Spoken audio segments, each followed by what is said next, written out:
When they left, they took everything and they meant. So Now There's Nothing is heavy.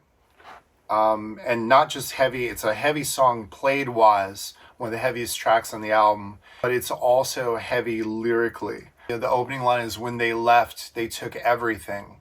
My vocal brings in the song, and it's about the idea of people who have their homelands taken from them, often ravaged, and now you're left with nothing. So now there's nothing henceforth.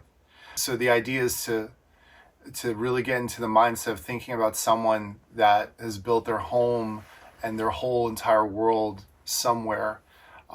You can think about places in Africa, you can think about places in the Caribbean, you can think about places in Latin America, you can think about places in Eastern Europe, in Asia, anywhere.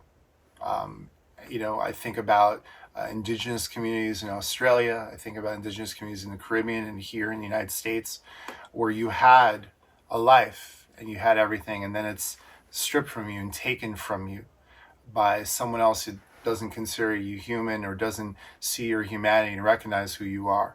So the concept is, now there's nothing, is really to kind of imagine and put yourself in others' shoes and really to feel that.